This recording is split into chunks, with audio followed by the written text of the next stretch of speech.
अब प्यारी जू, आपके चरणारविंद के सिवा हम अन्य आश्रय किसी का नहीं ले सकते। देखो, हमें प्रभु के महत्व का पता नहीं, इसीलिए हम अन्य आश्रय ले रहे हैं। जब हम सत्संग में सुनते हैं कि अनंत कोटि ब्रह्मांडों की रचना एक निमेष कहते हैं पलक झपकने के समय को, अनंत ब्रह्मांडों की रचना बिना किसी सहायता के पलक झपकते रच दिया, जब वो स्वामी हमारे हैं तो हमको किसके आगे हाथ फैलाना पड़ेगा? अपनी रक्षा के लिए हम किसके आगे हाथ जोड़े? जो खुद मरण धर्मा है, खुद काल के अधीन है, वो मुझे मृत्यु या काल से कैसे विजय प्राप्त करा सकता है? इसलिए मोह का आश्रय न लेकर विवेक का आश्रय लीजिए। जैसे भोरी सखी जी कह रहे, अप्रिया प्रीतम के चरणों को छोड़कर किसी अन्य का आश्रय नहीं लूंगी, इन्हीं के चरणों में अपने चित्त को लगाऊंगी।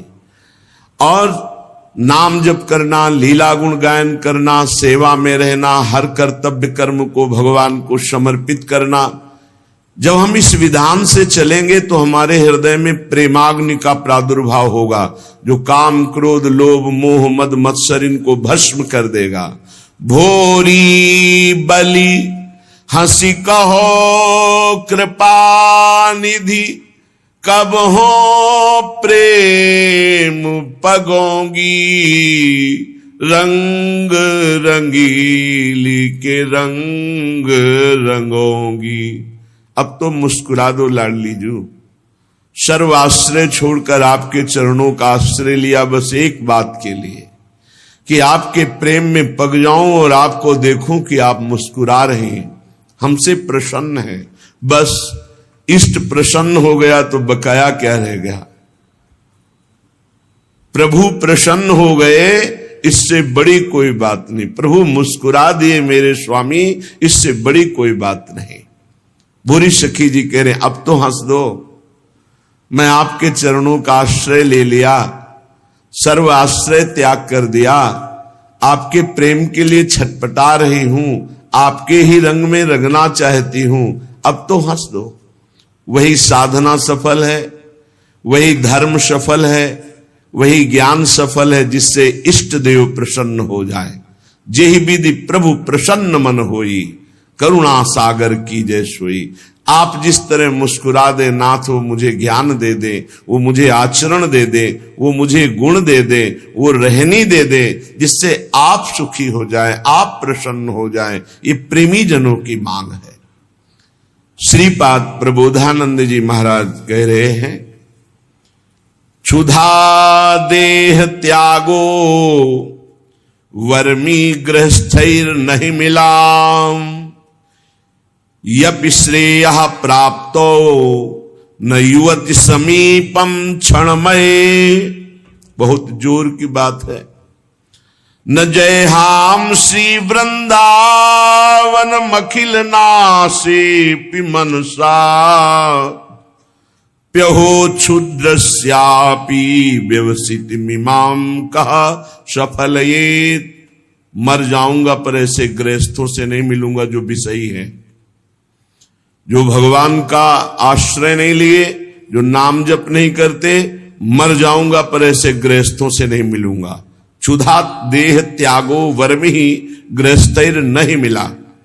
भूख प्यास से भले शरीर छूट जाए पर ऐसे गृहस्थों का अन्न स्वीकार नहीं करूंगा जो प्रभु की शरण में नहीं, जो प्रभु का भजन नहीं करते हैं, जो प्रभु का नाम जप नहीं करते। हमारा ऐसे गृहस्थों से कभी मिलन नहीं होगा, चाहे हमारा भूख प्यास से शरीर क्यों न छूट जाए।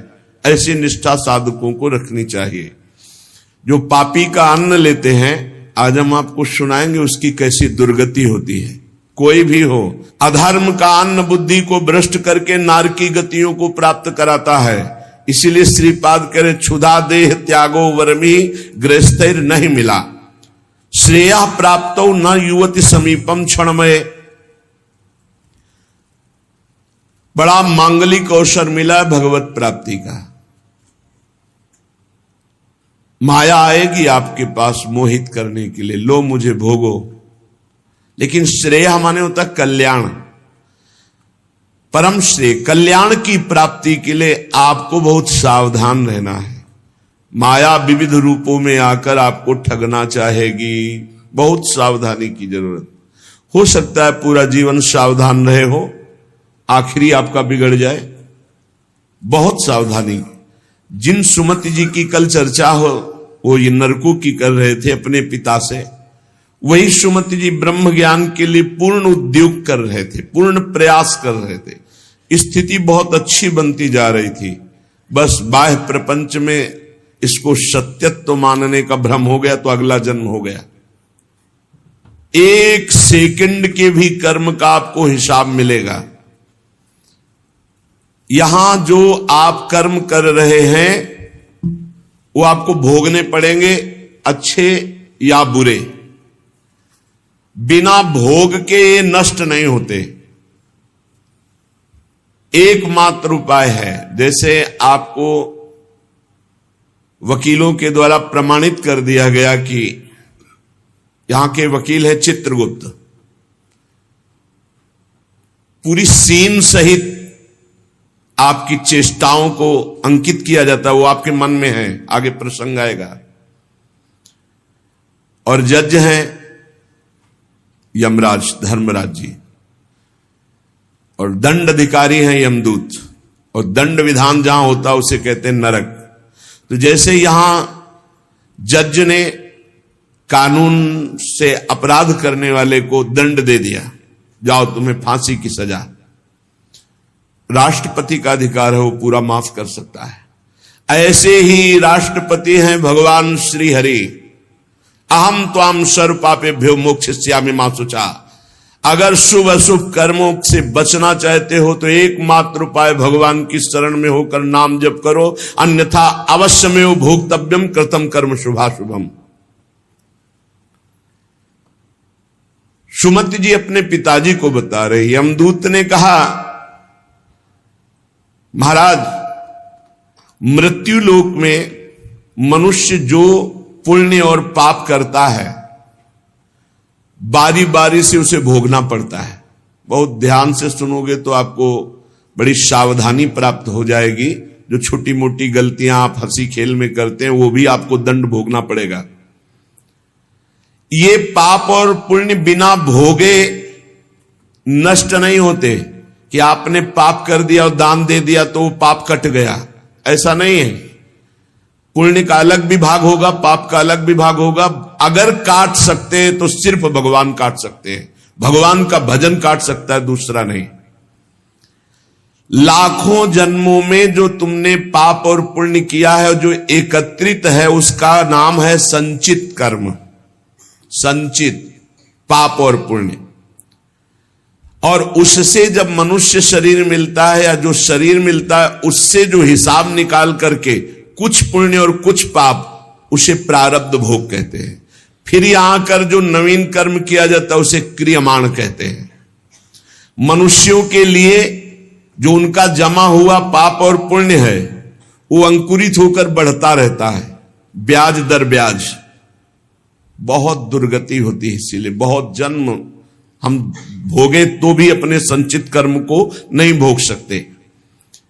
जैसे बीज मिट्टी और जल की आकांक्षा करता है तभी वो उत्तम वृक्ष रूप धारण करता है, ऐसे ही पाप और पुण्य उसे प्रेरित करके पुनः पाप करवाता है, प्रेरित करके पुण्य पुनः पुण्य करवाता है। अगर पाप कर्म में रहती है तो पाप पर पाप, पाप पर पाप, और ये एकत्रित होकर वृक्ष रूप होकर समय स्थान वो निश्चित करेगा। पाप तुम्हें कहां दंड देना है, समय स्थान। बुरी दशा आने के पहले बुद्धि बदली जाती है, उसकी बुद्धि बदल दी गई। आप ना आवे आप पर ताई तहां ले जाए, वो वहीं ले जाएगा, उसी स्थान पर मारा जाएगा, उसी स्थान पर जो दंड उसे मिलना मिलेगा। जैसे आपने छोटा पाप किया तो आपके चलते समय पैर में कांटा चुभेगा और दुख होगा। कांटा निकाला गया, थोड़ी दिन वहां दर्द रहा, खत्म हो गया, आपका पाप क्षय हो गया। छोटा पाप कोई, आगे बताया जाएगा कौन कौन से पाप से कैसे कैसे दंड मिलते हैं। अब अगर आपसे थोड़ा बड़ा पाप बना है तो वही पैर में लोहे की कील बनकर चुभेगा, कांटे की जगह लोहे की कील, अधिक दुख होगा।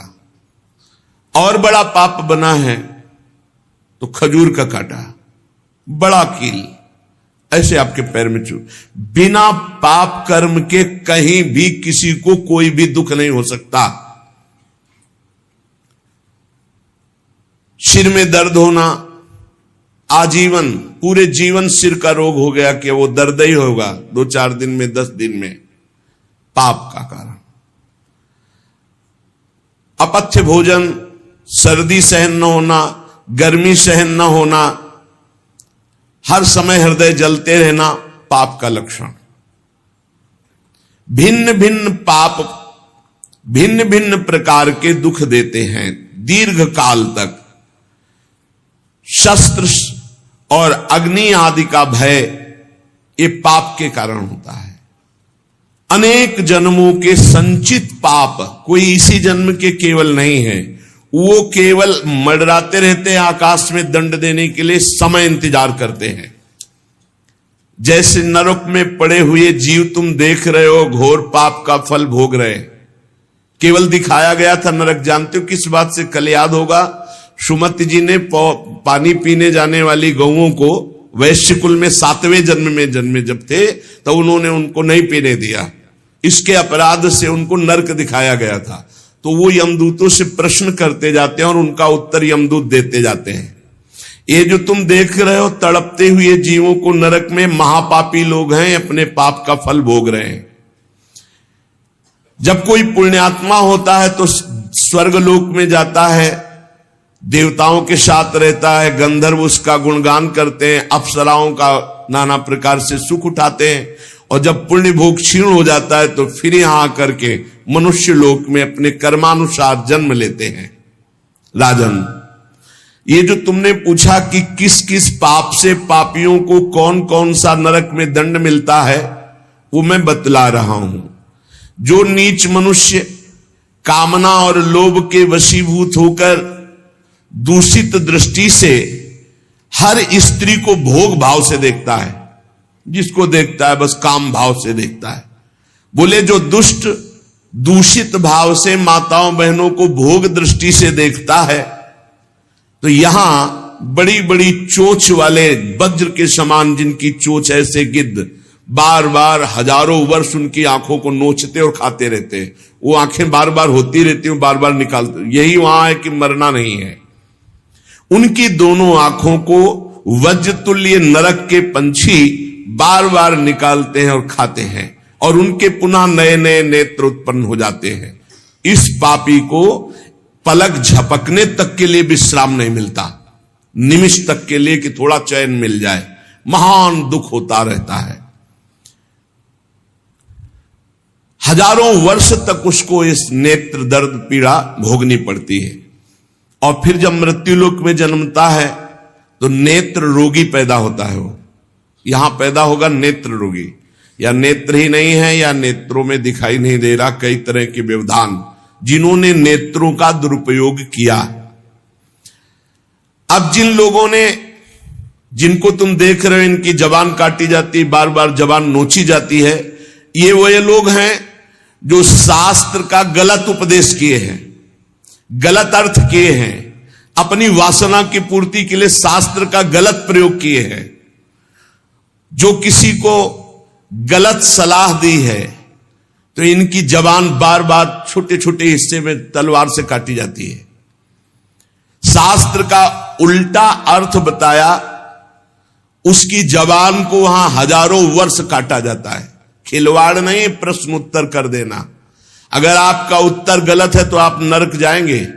प्रश्न करता तो आप पर श्रद्धा करके पूछ रहा है और आपने मनमानी उत्तर दे दिया और वैसा आचरण कर दिया तो उसको पाप नहीं लगेगा, पाप आपको लगेगा क्योंकि आपने आदेश किया है और आपकी दुर्गति हो जाएगी।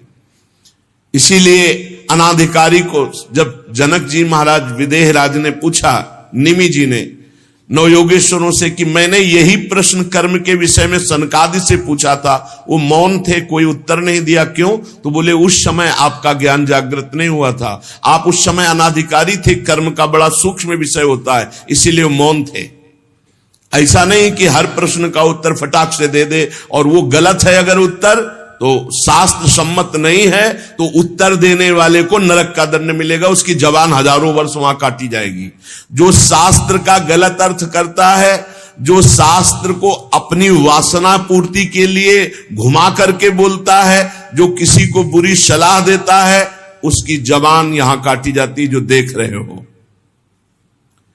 और हे सुमति जी, जो वेद की निंदा करते हैं, देवताओं की निंदा करते हैं, संतों की निंदा करते हैं, वैष्णव की निंदा करते हैं, गुरु की निंदा करते हैं, गुरु पर दोष दृष्टि करते हैं, गुरु को वक्र दृष्टि से देखते हैं, क्रोध दृष्टि से, उन सब को यहां भयंकर वज्र तुल्य वाले जिनकी चोंच है, ऐसे पक्षी गिरा गिरा करके उनके अंगों को नोचते हैं, जबान, आंख और उनके शरीर के अंगों को। जितने निमेष तक उनके द्वारा ये जिह्वा जनित पाप हुआ है, उतने हजार वर्ष तक उनको पक्षी नोचते हैं। जो नराधम बिना दोष के दो मित्रों में फूट डाल देते हैं, एक दूसरे की चुगली करके, पिता पुत्र स्वजन में भेद पैदा कर देते हैं, और जो पुरोहित, बहुत ध्यान देने योग्य बात, अनुष्ठान का संकल्प लेता लेकिन अनुष्ठान पूर्ण नहीं करता, जजमान को क्या पता। जो पुरोहित जजमान से नियत संख्या ले ली धन और अनुष्ठान पूरा नहीं किया, या जो अपनी माता और पिता का अपमान किया, जो अपनी शरणागत, अपने अर्धांग विराजमान पाणिग्रहण की हुई पत्नी का विविध प्रकार से अपमान और शोषण किया, वो यहां आरे से चीरे जाते हैं हजारों वर्ष तक। दिखाया, देखो ये बीच आरे से आराम आराम से एक एक अंग चीरे जाते हैं।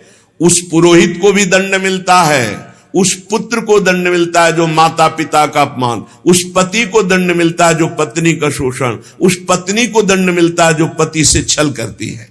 आप खुली आंख इनकी दुर्गति देख सकते हैं। जो दूसरों को कष्ट देने का स्वभाव बना लिया है, बातचीत चेष्टा से कष्ट ही देना है, जो दूसरों की प्रसन्नता में जलते हैं, जो दूसरों की घरों में, सोए हुए घरों में आग लगा देते हैं या फसलों में आग लगा देते हैं और उनको प्राणांतक कष्ट देते हैं, उन अधम पापियों को यहां जलती हुई आग में जलाया जाता है। तुम देख लो, तपती हुई बालू डालकर उनको भूना जाता है और यहां आग में उन्हें जलाया जाता है। जो एक जगह निमंत्रण मिला, फिर दूसरी जगह निमंत्रण मिला, तो पहले निमंत्रण वाले को छोड़ करके दूसरे के यहां निमंत्रण पाकर फिर पहले वाले के यहां निमंत्रण पाने गया। ऐसा नहीं है, ये नरक का कारण बन जाएगा। एक जगह निमंत्रण है, वहां गए, अगर हम भूखे हैं तो भूखे, नहीं मिला तो नहीं मिला, अब दूसरे दिन देखा जाएगा। 2, 3, 4 निमंत्रण, ऐसा नहीं। जो ब्रह्मर्षि किसी देव कार्य के लिए, पितृ कार्य के लिए यजमान के द्वारा निमंत्रित किया गया और वो दूसरी जगह भोजन कर लिया, दूसरे निमंत्रण को स्वीकार करके फिर उसके यहां भोजन करने गया, तो उसको यहां नरक में 2 टुकड़े करने वाला दंड मिलता, बार बार उसके 2 टुकड़े। ये बार बार बहुत जगह भंडारा, बहुत जगह निमंत्रण, ये ऐसा नहीं है। सिद्धांत है, तुम भूखे हो तो एक जगह चले जाओ और अपना पेट भरो, भजन करो। ये नहीं कि 5 जगह चले गए तो खूब दक्षिणा 5 जगह की मिली तो सुन लो। ये तस्मा शास्त्रम प्रमाणम, ये शास्त्र है, मनमानी नहीं। पहले ऐसा कभी ब्रह्म ऋषि जन नहीं करते थे। 5 घरों में भिक्षा मांग लो, या निमंत्रण है तो एक जगह जाके पेट भर लो जो रूखा सूखा मिले। ये 14 जगह भंडारा, 14 जगह निमंत्रण, तो उसकी व्यवस्था है। ये नरकगामी बना देगा, बुद्धि भ्रष्ट हो जाएगी। जो सदैव कड़वी बातें बोलकर लोगों के दिल पर चोट पहुंचाते रहते हैं। कुछ लोगों का ऐसा स्वभाव होता है, जब बोलेंगे तो हृदय की पीड़ा प्रकट हो ही जाए, ऐसा उनका है, ऐसे हैं। वो ऐसे बोलते हैं कि अत्यंत पीड़ा दे। ऐसा करने वालों को यहां के पक्षी टूट पड़ते नरक में लाते हैं, नोच नोच करके उनको खाते हैं। जो यहां किसी की चुगली करता है उसकी जिह्वा तेज छुरे से बार बार ऐसे चीरी जाती है, फिर पूरी हो जाती है, फिर चीरी जाती है। जिन्होंने उद्दंडतावश अपने पूज्य जनों का अनादर किया, उनको मारा पीटा, गुरुजनों को, अपने गुरु को, माता को, पिता को, बाबा को, पितामह को, ये पूज्य जन है, ये गुरु के समान पूज्य है। जो अपने गुरुजनों को, पूज्य जनों को अनादर करता है, दंड देता है, मारता है, पीटता है, वो देखो ये कुंड बने हैं विष्ठा के, पीब के और मूत्र के। मूत्र का कुंड, विष्ठा का और पीब का, नीचे करके मुख उन्हीं कुंडों में डाल दिया जाता है, ऊपर से पैक कर दिया जाता है। हजारों वर्ष वही खाओ वही सड़ो, कितना भयानक कष्ट है। नीचे के मुख करके उसमें डाल दिया जाता है। जो लोग भोजन बनाने, बहुत ध्यान से सुनो, भोजन बनाना उद्देश्य रखो, यज्ञ है, यज्ञ के लिए भोजन बना रहे हैं। सबके हृदयों में भगवान है, पहले भोग लगाओ श्री भगवान का, फिर दरवाजे पर निकलो और आसपास झांक के देखो, कोई पशु पक्षी, कोई मनुष्य, कोई संत महात्मा, कोई भूखा तो नहीं दिखाई दे रहा। अगर एक गाय है, कुत्ता भी है, तो घर से जाओ, रोटी लाओ, पहले उसे डालो, भगवत स्वरूप मान करके पहले। फिर अपने घर में जो बड़े बूढ़े हैं सबसे पहले उनको पवाओ, बच्चे जो हैं उनको पवाओ। अच्छी अच्छी चीज तुम पालो, बड़े बूढ़े नहीं, अभी आगे आएगा, उनको भी दंड मिलता है। तो जो रसोई बनाए तो उसे भाग लगाना चाहिए, देवता का भाग, अतिथि का भाग, कौवे का भाग, गाय का भाग, और अपने जो पूर्व के बुजुर्ग जन हैं पहले उनकी सेवा। अच्छा, जो भी रसोई बने, भगवान का भोग लगाया, दरवाजे तक गए, अतिथि को देखा, एक गौ के लिए ग्रास निकाला, एक कौवा पक्षी आदि के, जरूर जरूर ये नहीं निकालोगे तो पाप है। गीता जी में कहा जो अपने लिए पका के पाता है वो पाप पाता है। तो जो अभ्यागत, अपने बुजुर्ग और अतिथि, अब कोई साधु महात्मा आया, माना कोई भी हो, वो दरवाजे में पुकारा, राधे श्याम, आप छुप नहीं सकते, आपको निकलना पड़ेगा। हाँ, राधे राधे, क्या चाहिए, क्या सेवा करूं आपकी? आप जल पिएंगे, आप भोजन पाएंगे? नहीं, मुझे पैसा चाहिए। वो नहीं दे सकता, खत्म खेल, आपका आदर हो गया। आप मृदु वचन में इतना तो बोल सकते हैं, राधे श्याम, आप इतना बोल सकते हैं, आप जल पिएंगे, आप रोटी पाएंगे, भोजन प्रसाद पाएंगे। नहीं, मुझे रुपया चाहिए। नहीं, मेरी श्रद्धा नहीं, मैं नहीं दे सकता, सामर्थ्य नहीं है, श्रद्धा नहीं है, कुछ भी आप कह दो उस पे चलेगा, पर आपको निकलना चाहिए। यदि आप छुपे रहे हो, आपके कान में आवाज आई आपके दरवाजे से, भिक्षुक वापस जा रहा, तो आपके सुकृत नष्ट हो जाएंगे और आपको पाप लगेगा। ये धर्म है, अतिथि देवो भव। देना ना देना वो आपके ऊपर की बात है, लेकिन मृदु वचन, जल और भोजन, ये तीन तो प्राय सब नहीं, कुछ है एक फल दे दे। अगर वो कहता मुझे भूख लगी है, तो आप वहीं गेट के बाहर बैठिए, परिचय नहीं है इसलिए, घर में जो सदस्य पुरुष वर्ग का, उससे 2 रोटी भेज दीजिए। जो दुष्ट आए हुए अतिथि का अपमान कर देता है, अतिथि देवो भव, बड़ी महिमा है गृहस्थ धर्म में अतिथि सेवा, साधु सेवा की, उसे यहां पीब चाट चाट के पवाई जाती है नरक में। उनका बुरा हाल होता है, बहुत सावधानी। इसीलिए धर्मात्मा पुरुष एक एक कार्य को बहुत धर्मपूर्वक, जो यहां दूसरे के भाग का अपहरण कर लेते हैं, पंगत में एक ही भोजन चलना चाहिए, ऐसा नहीं छुपा होना चाहिए कि 10 लोगों को और 10 लोगों को और। घर में ऐसा छुपाव नहीं होना चाहिए कि बूढ़ा बुढ़िया के लिए सूखी रोटी दाल, और आप गर्मा गर्म हलवा और अच्छे अच्छे पदार्थ पा रहे हो। जो ऐसा भेद करके भोजन करता है, मुखिया मुख सो चाहिए खान 501, जिसके घर में समर्पित नौकर हैं उनको भी वही भोजन पवाओ जो तुम पाते हो। ऐसा नहीं हो सकता कि तुम बढ़िया बढ़िया और फिर निकृष्ट भोजन उसको, ये तुम्हारा पाप बन रहा है। सबके हृदय में भगवान है, भोजन वही, तुम भले बचा खुचा पालो, घर के मालिक हो, लेकिन सेवकों को, बालकों को, वृद्धजनों को, अतिथि जनों को भरपूर। ये धर्म का ज्ञान अगर नहीं है तो फिर कह रहे कि शरीर बड़ा भयानक मिलता है और मुंह सुई की नोक के बराबर होता है। अब वो इतना भूख से व्याकुल होता है, पर उसको खाने को क्या मिलेगा?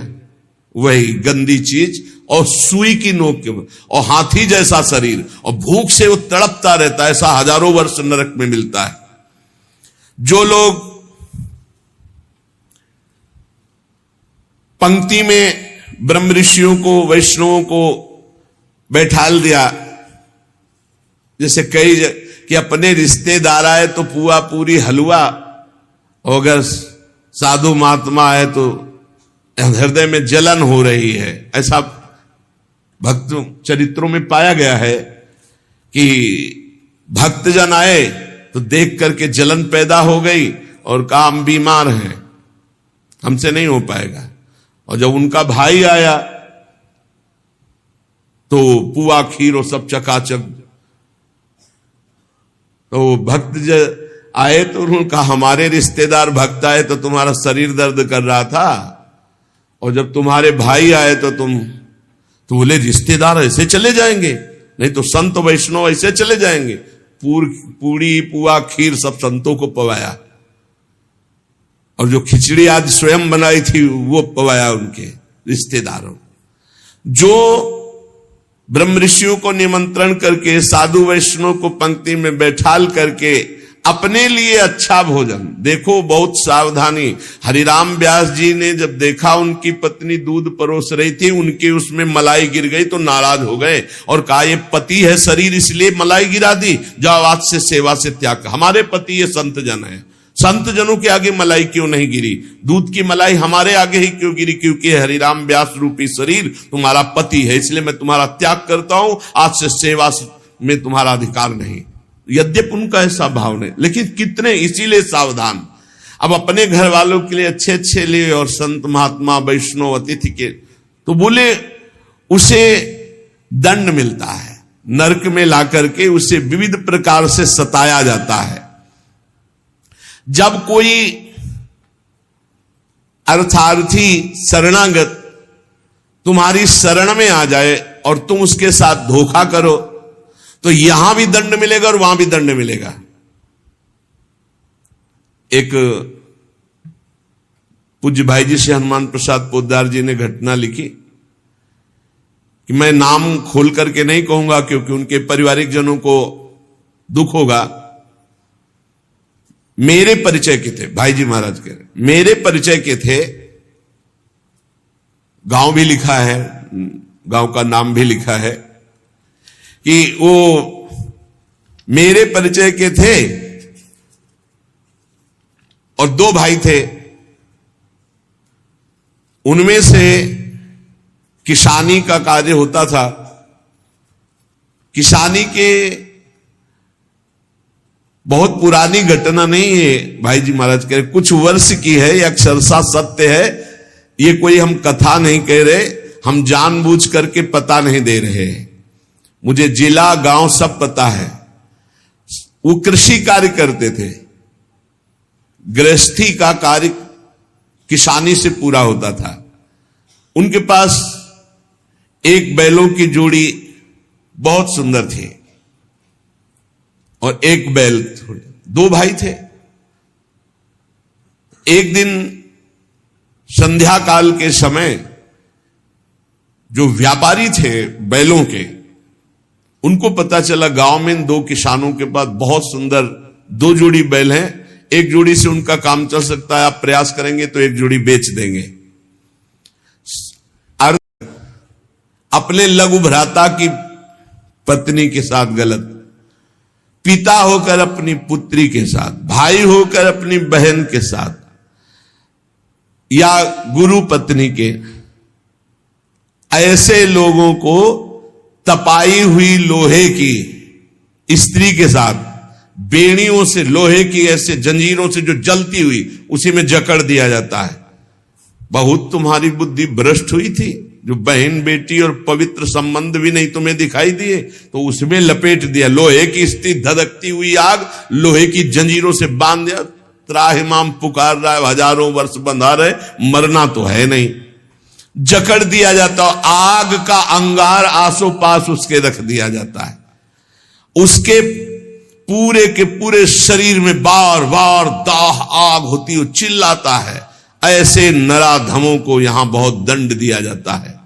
यमदूत कहते हैं, जो अपने कानों से गुरु की निंदा सुनता है, जो अपने कानों से वैष्णवजनों की निंदा सुनता है, जो दूसरों की निंदा सुनकर के हर्षित होता है, ऐसे पापियों को यमदूत जो लाते हैं यमराज के, वो तपाया हुआ लोहा उनके कानों में डाला जाता है। बार बार तपाया हुआ लोहा, बार बार गुरु निंदा सुनी, संत निंदा सुनी, वैष्णव निंदा सुनी, सुनने वालों को।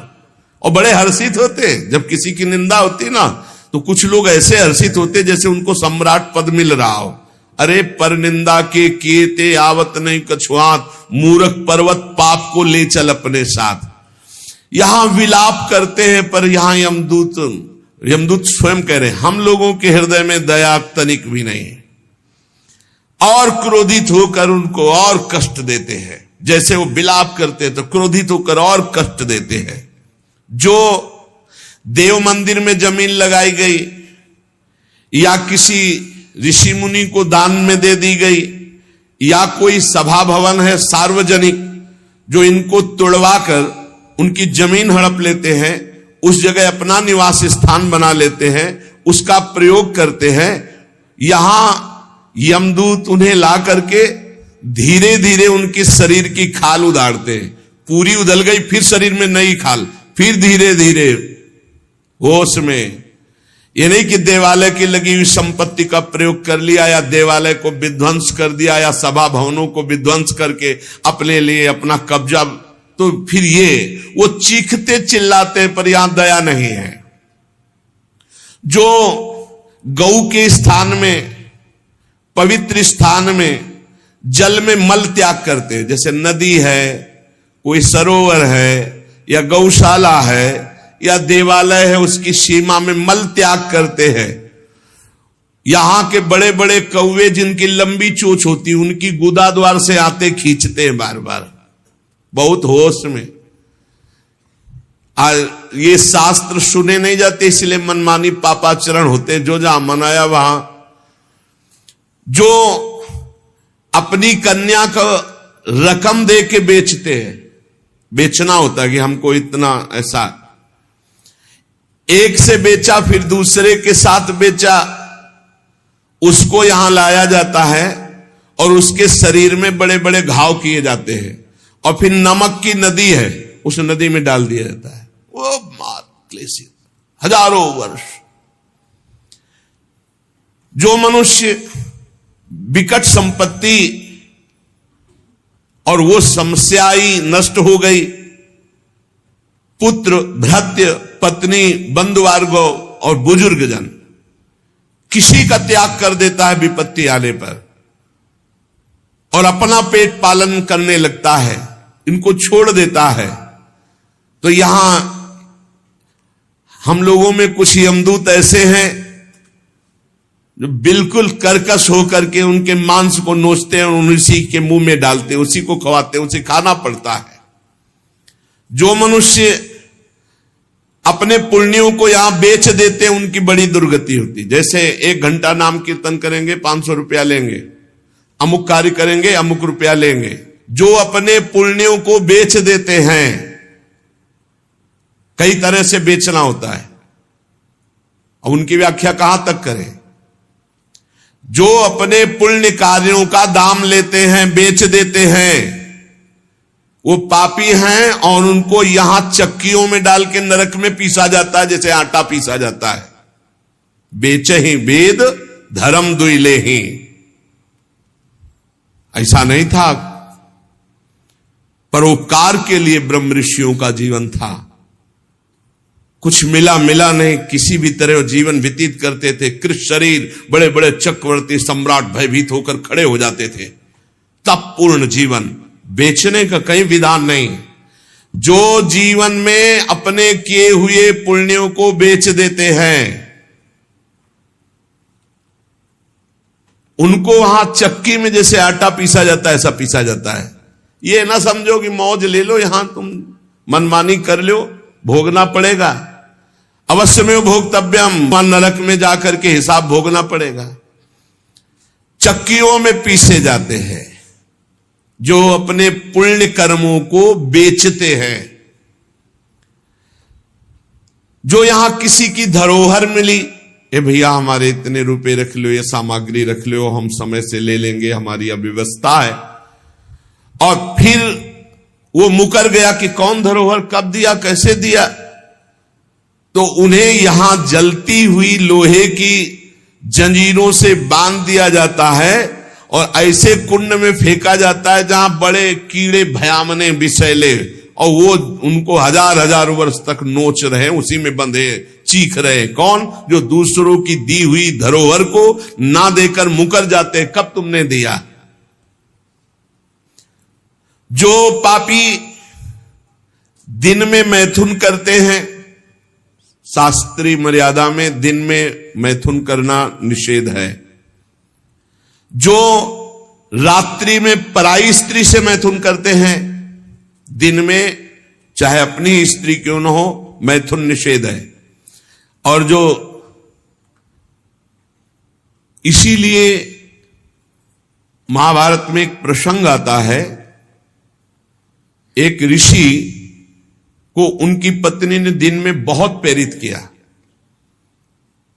उनका नाम हमें तो स्मरण नहीं आ रहा, किंदम, हाँ ऐसे कुछ नाम था।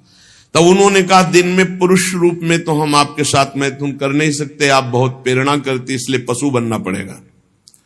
तो आप भी अपने संकल्प से मृगी रूप धारण करें, मैं मृग रूप धारण करता हूं। ऐसा ही हुआ।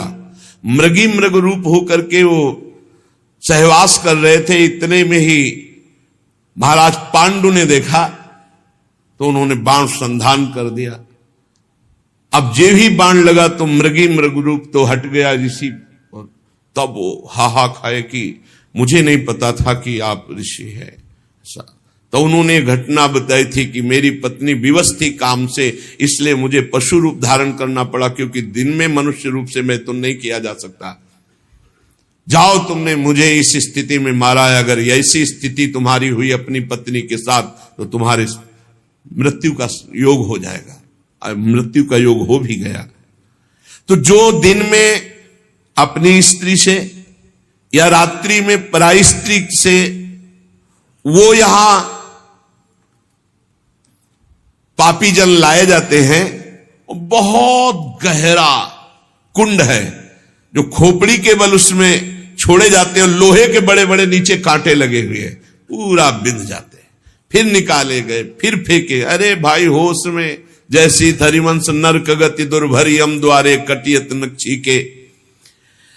और जो सदैव नई नई भोग प्रवृत्ति के लिए नवीन नवीन स्त्रियों को फंसाते रहते हैं और उनसे सहवास करते हैं, तो यहां एक बहुत बड़ा वृक्ष है सेमर का जैसा, और उसमें बहुत ही विषैले कांटे हैं।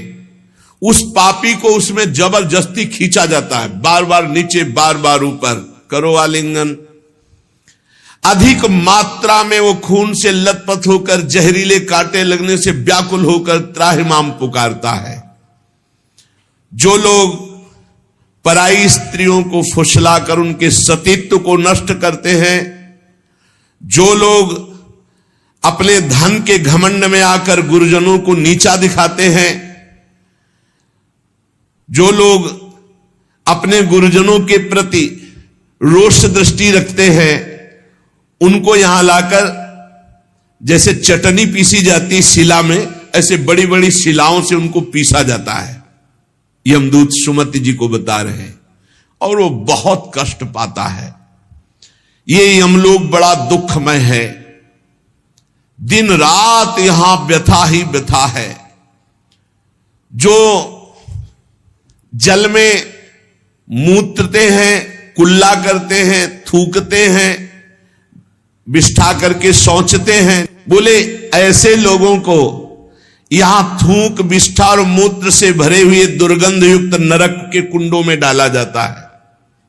अरे ऐसा थोड़ी साष्टांग दंडवत करो यमुना जी गंगा जी में और अपने घर से शौच आदि क्रिया करके, यदि नहीं ऐसा तो पात्र में लो और जल पियो पहले, और फिर दूर जाकर के बहुत दूर शौच आदि होकर मिट्टी से ही हाथ और सब पात्र मार्जन करके फिर आओ, फिर पात्र मार्जन करो, फिर जल लो और दूर जाकर के कुल्ला। ऐसे पवित्र जैसे गंगा किनारे भ्रमण करने वाले संत जन हैं तो सारी दिनचर्या गंगा जी से होती, पर बड़ी सावधानी से होती। ऐसा थोड़ी कि शौच लिया जाकर गंगा जी, ऐसा नहीं।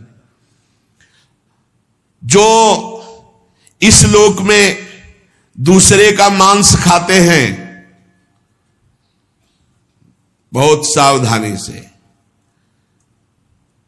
दुर्गति होती, पक्का दुर्गति होती। ये मांस खाने वाले ध्यान से सुन ले, पूर्व में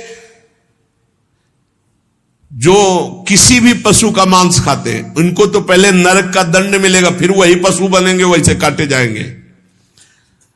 और जो ज्यादा पशुओं का मांस काट के खाते हैं तो उनके घर में घटना भी हो जाती है, कोई न कोई विनाशकारी घटना घटेगी।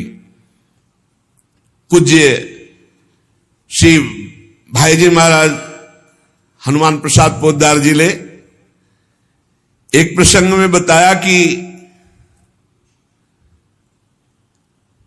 एक परिवार था जो बकरा और मुर्गी इनको घर में लाता और काट करके खाता।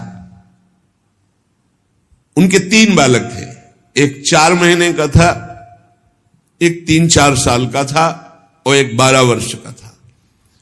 वो रोज देखता 12 वर्ष वाला कि ऐसे वो में कर रहा, उसको काट रहे हैं और फिर वो बनाया जाता, खाया जाता। तो एक दिन अपने छोटे भाई को ले गया, उसकी बुद्धि खराब हुई, वही गड़ासा, और उसने कहा चलो खेलते हैं, पापा जैसे काटते हैं ना मुर्गी वैसे खेलते हैं। तो छोटा 3-4 साल का था, उसने हाँ छत में ले गया और चढ़ बैठा, जैसे चढ़ के बकरे के ऊपर मुर्गी के ऊपर, और बस वो काट डाला। और जो काट डाला तो चीख निकली तो वो अपने छोटे बेटे को नहला रही थी जो 4 महीने का, टप में ऐसे खड़ा करके, और वो छोड़ करके भागी ऊपर। तो टप में जितना पानी था वो बच्चा गिर गया, उसकी हिम्मत तो उठने की थी नहीं, वो वहां मर गया। और जब ऊपर गई उसका, अरे दुष्ट तूने काट दिया, तो छलांग मार गया भय से, वो नीचे आके गिर के मरा। पूज्य भाई जी ने तो विस्तृत में लिखा है कि इन मांस खानों वालों के परिवारों का बहुत बुरी तरह नाश होगा, और जब ये मरेंगे तब नरक जाएंगे, और फिर जब जन्मेंगे तब ये फिर वही बकरा बकरी बनेंगे, काटे जाएंगे। होश में रहो, समय आने दो, कर्म अवश्य में भोक्तव्यम, तुम्हें भुगाएगा, रो नहीं पाओगे। एक आगरे से आते थे तो उनका नाम मुश्किल है छोड़ पाना, बड़ी मतलब एक जैसे होता है ना रंगबाजी से, आपका आदेश तो उसी का मुश्किल है छोड़ पाना। तो बढ़िया स्वर्णिम उसकी पट्टे की घड़ी और बढ़िया नक्शे से, हर दांत बता रहे थे कि हर समय पान खाते रहते हैं। 2-3 महीने में झांझरी फिर गई थी। कैसे? कैंसर डॉक्टर ने बता दिया, मुश्किल है अब छोड़ना, शरीर छूटेगा। मर गया, मुश्किल है तो शरीर ही छूट जाएगा। इसका शरीर छूटना तो मुश्किल नहीं है, क्योंकि मरण धर्मा शरीर है। होश में पूरा परिवार नष्ट हो गया। जो यहां दूसरों के मांस को खाते हैं तो बड़े बड़े हाथियों से उनको पहले कुचलाया जाता है, चिरवाया जाता है। जो अपने मित्र की पत्नी से विश्वास दिलाकर, मित्र को विश्वास दिलाकर उसकी पत्नी, वो यहां के सुअर पैदा होता, सुअर बनता है। यज्ञ में, दूसरों को खवाने पिलाने में, दूसरों के मंगल विधानों में जो विघ्न डाल देता है, किसी की कन्या का विवाह हो रहा है, कोई यही कहीं यज्ञ हो रही, कहीं नाम की, उसमें विघ्न डाल देता है, उसको नहीं होने देता है, वो नरक भोगने के बाद फिर यहां आकर विविध कीड़े की योनियों में, विविध प्रकार, अभी ये कीड़ा, फिर ये कीड़ा, फिर ये कीड़ा, ऐसे जन्मता है। जिसने देवता या ब्रह्म ऋषि उनको ये बोल दिया है कि मैं ये दूंगा, आपको ये दूंगा, और फिर नहीं दिया, कर्जा है तुम्हारा, ऐसे नहीं बोलना चाहिए, ऐसे नहीं बोलना चाहिए। अयाचक वृत्ति से जो रहते हैं, कभी नहीं, महाराज हम आपका ये काम कर दें, आपको ये दे देंगे, आपको एक कर्जा हो गया, अब अगर नहीं दिया तो नरक भोगोगे, और नरक से निकलने के बाद कौआ बनोगे। जो अपने पूजनीयों का अपमान करता है, बड़े भाई का अपमान करता है, वो क्रौंच पक्षी के रूप में जन्म लेता है। बहुत सावधान होना चाहिए। जो तुम्हारे साथ उपकार करे उसके साथ तुम्हारा नम्र व्यवहार होना चाहिए। यदि उपकार नहीं किया तो तुम्हें बिच्छू की योनि प्राप्त होगी, बिच्छू बनना पड़ेगा। जो सोए हुए मनुष्य की हत्या कर देता है, शस्त्रहीन है या सोया हुआ है, उसकी हत्या कर देता है, या किसी स्त्री की हत्या कर देता है, या बालक की हत्या कर देता है, वो 1000 बार गधे की और कीड़े की योनियों को प्राप्त होता है, बहुत संभल करके। जो दूसरों के भोजन व्यवस्था को नष्ट कर देता है, उसे मक्खी की योनि प्राप्त होती है। अन्न चुराने वाला बिल्ली की योनि, घृत आदि चुराने वाला चूहे की योनि, जो दूसरे के अर्थ की चोरी करता है, सर्प की योनि, दूध वाले पशु या दूध आदि चुराने वाले बगुले की योनि, इसी तरह डांस, चींटी, बिलैया, बहुत सी योनियों की प्राप्ति होती है। हे महाराज, मैं तुम्हें कहां तक बताऊं, ये जितने जीव हैं ये सब नरक से आए हुए हैं। एक मनुष्य योनि भगवान ने कृपा करके दी है, जिससे हम अब भगवान की प्राप्ति कर सकते हैं। जब कोई जैसे कर्म करता है उसको दंड मिलता है। तो सुमति जी ने कहा, पूरे जीवन का पता कैसे चलता है? पूरे जीवन का पता कैसे चलता है कि जब से पैदा हुआ तब से मरने तक इसने ये पाप किए, ऐसे ऐसे पाप किए? उसका क्या प्रमाण आपके पास होता है जिससे आप उसको दंड देते हैं? तो उन्होंने कहा कि हमारे यहां एक बहुत बड़े लेखक हैं चित्रगुप्त जी, और सबके यहां विराजमान, सबके पास विराजमान। चित्रगुप्त जी सब रूपों में विराजमान, सबके पास विराजमान, बड़ा भागवतिक सिस्टम है। ये चित्रगुप्त जी बड़े सूक्ष्म हैं। ये पूरी फिल्म तैयार करते हैं, केवल लिखा पढ़ी नहीं, पूरी सीन सहित, किस समय किस, और इनकी प्रतिक्रिया को कोई समझ नहीं सकता। ये दैवी शक्ति है चित्रगुप्त जी, इनका चित्रगुप्त नाम रखा गया है। ये प्राणियों की पूरी सीन तैयार करते हैं, लिखित और सीन। ये आपने ऐसे, जैसे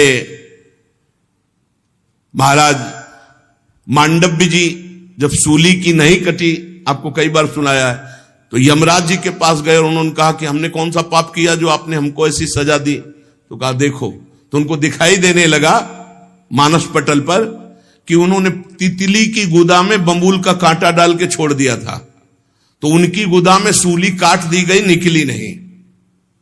पूरी सीन सहित चित्रगुप्त को, वहां कोई ये नहीं चलेगा कि एक भी बात का धोखा हो गया। ये निरंतर कर्मों को लिखते रहते हैं और मृत्यु के पश्चात यमराज के सामने प्रस्तुत कर देते हैं।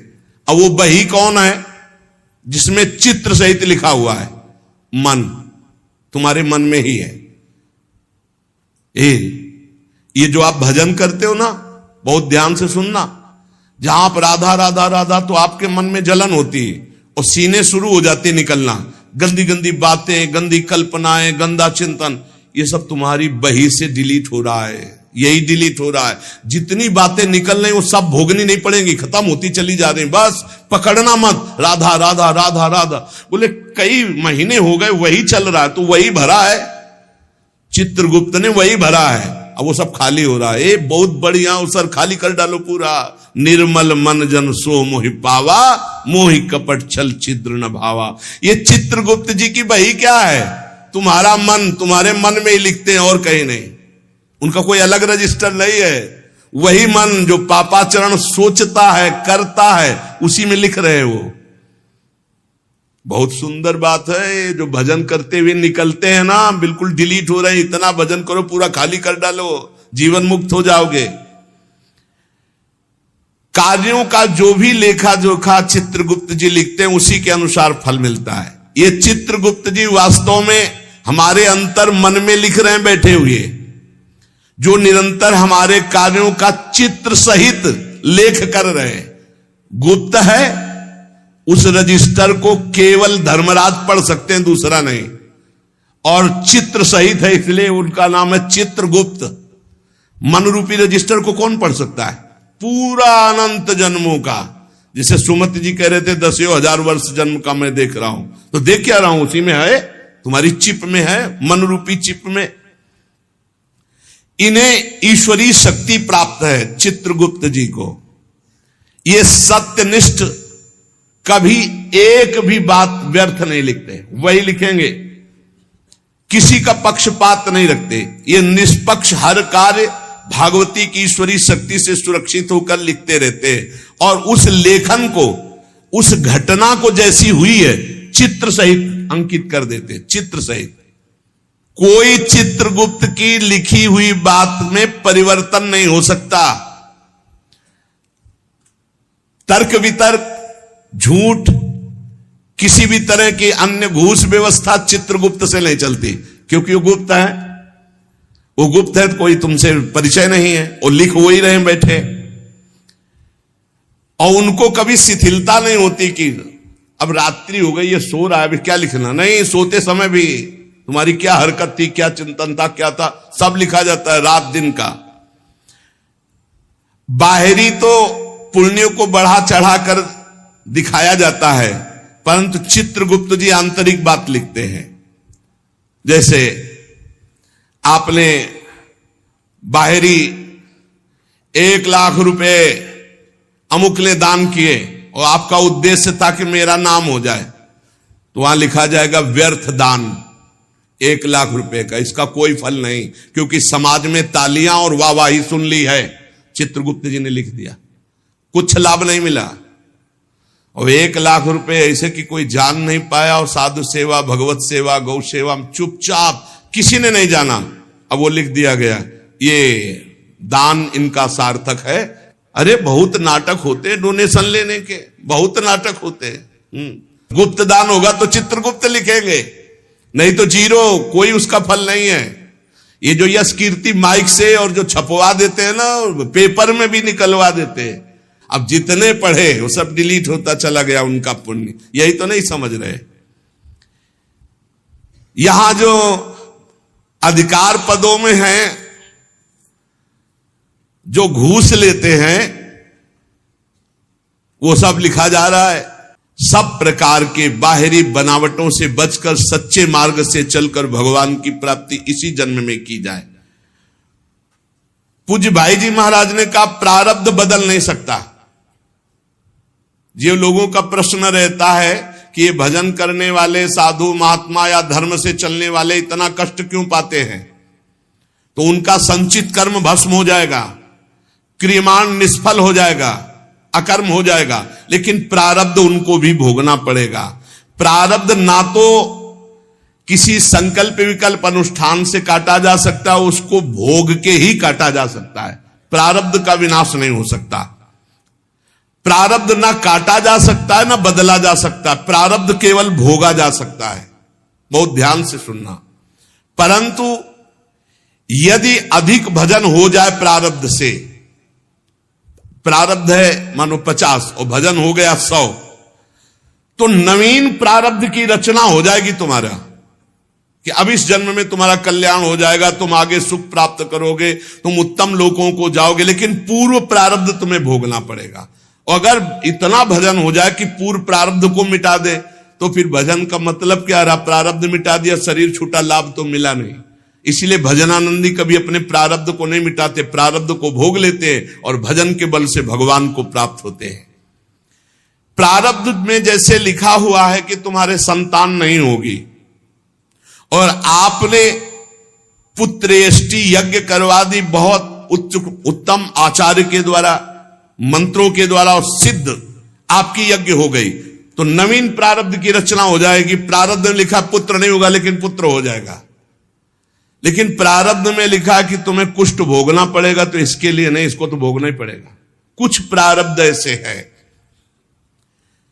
जैसे आपका प्रारब्ध बहुत बुरा भोगने का है और कोई ऋषि मुनि संत महात्मा आप पर प्रसन्न हो गया, तो नवीन प्रारब्ध की सुख संपादन की व्यवस्था हो जाएगी। या वरदान दे दे वो, जे आपने बहुत कोई यही तमंगल कर दिया, बड़े सुखी हो, और वो साप दे दे, तो वहीं से नवीन प्रारब्ध रचना हो जाएगी, वो अब नष्ट होना शुरू हो जाएगा। आपके प्रारब्ध में नहीं था नष्ट होना, लेकिन वो तपोबल से युक्त है, वो नवीन प्रारब्ध रच देंगे, तुम्हारा बुरा या तुम्हारा भला। देखने में बुरा लगेगा, लेकिन आज तक किसी महात्मा से किसी का बुरा नहीं हुआ। वो साप दे दिए हैं, वो उनको किसी भी योनि में भेज दिए, लेकिन भगवत साक्षात्कार करा दिए, संत ते होए न कारजहारी। प्रारब्ध का निर्माण संचित कर्मों से होता है, जो संचित कर्म जमा है। इसलिए भजन करने वाले को चाहिए कि अनुकूल या प्रतिकूल जैसा प्रारब्ध आवे उसे चुपचाप भोग लो, मिटाने की कोशिश मत करो, भजन से भगवान की प्राप्ति करो, संचित भस्म हो जाए, ये नरकों की दुर्गति से बच जाओ।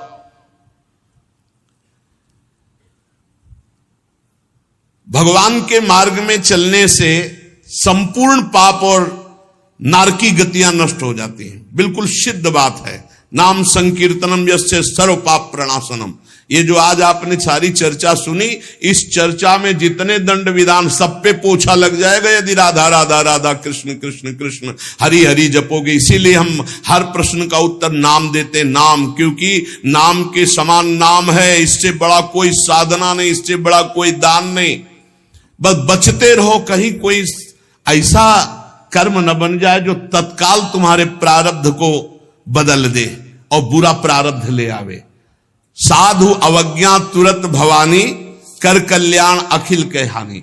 साधु वैष्णव भगवत भजनानंदी जनों से थोड़ा डर के रहो कि कहीं इनके दिल को हमारा वचन, हमारी चेष्टा दुखद ना हो जाए, कहीं कोई हम इनकी निंदा न कर बैठे, कहीं कि इनका अपराध। साधु एकमात्र ऐसा है, वैष्णव साधु भगवत भजन करने वाला, कि तुम्हारे सारे सुकृतों को एक पल में नष्ट कर सकता है। भक्तन निंदा अति बुरी भूल करे जिन कोय, किए सुकृत बहु जन्म के छिन में दारे खोए। भगवान का नाम कीर्तन, भगवान की कथा में बड़ी अपार सामर्थ्य है। एक भयंकर प्रेत एक कथावाचक कथा करके जा रहे थे, तो रास्ते में वो भयंकर प्रेत प्रकट हो गया। बार बार इधर उधर उधर प्रकट होता। कई बार घटना ऐसी देखी है, आंखों देखी है। वो तभी समझ में आता प्रेत है जब कभी इधर कभी इधर, कभी सामने कभी पीछे कभी आगे। अब वो तो एक पूर्व के समय में था, तो एक हाथ में लालटेन थी संध्या के समय, एक हाथ में पोथी थी भागवत की, और वो छू सकता नहीं था, बार बार भयावह रूप रखता। उन्होंने कहा कि हमें लग गया है पता कि आप अधोगति को प्राप्त कोई जीव हो, प्रेत योनि को प्राप्त हो। थोड़ा तो डर लग रहा है हमें, पर हमें तुम छू नहीं सकते हो क्योंकि मैं नाम जपता हूं, मेरे साथ भागवत है। प्रेत ने समीप आकर कहा कि डर नहीं लग रहा तो अब मैं तुमसे बात करता हूं। मैं तुम्हें तंग करने नहीं आया, और रोने लगा। मैं अपना उद्धार कराने आया हूं। तुम पिता के समान हो। जो नाम जप करता है, भगवत चर्चा करता है, वो सारे चराचर को पुत्र के समान प्यार करता है। मैं भी तो आपका पुत्र हूं, मैं दुर्गति को प्राप्त हो गया हूं। आज तक मुझे ऐसा कोई दिखाई नहीं दिया जिससे मेरा कल्याण होता, आज आप दिखाई दिए जिससे मेरा कल्याण होगा। मैं बुढ़वा नाम का प्रेत हूं जो पानी में ही रहता हूं पर पानी नहीं पी सकता हूं, बड़ी दुर्गति होती है। इसी तालाब में रहता हूं, रास्ते से निकलने वालों को देखता रहता हूं कि कोई ऐसा निकले जो मेरा उद्धार कर दे। मैंने कभी किसी का प्रेत योनि में कुछ नहीं बिगाड़ा है, परंतु अब मेरा चैन हट गया, अब बहुत व्यथा, बहुत कष्ट हो रहा है। हरिनाम या हरि कथा दो से ही मेरा उद्धार हो सकता है। और रो रो करके दूर से ऐसे गिर पड़ा चरणों में। तो उन्होंने कहा अगर ऐसी बात है तो आज आप चैन से जहां चाहो रह लो, कल से मैं अपने घर में आपको निमंत्रण देता हूं आना, और घर में ही हम 7 दिन भगवान की कथा कहेंगे, तुम्हारा कल्याण हो जाएगा। और हर कथा की शाम को नाम कीर्तन तुम्हारे लिए करेंगे। पंडित जी ने उसके प्रारब्ध को नष्ट कर दिया। 7 दिन की कथा और 7 दिन का नाम कीर्तन, वो बुढ़वा प्रेत भगवान के धाम को गया। जैसे 7 दिन की कथा धुंधकारी को परम पद। भगवान का नाम और भगवान की कथा ही नारकी योनियों से बचा सकती है। इसलिए सबसे प्रार्थना है, जितना बने राम कृष्ण हरि जपो, राधा राधा जपो।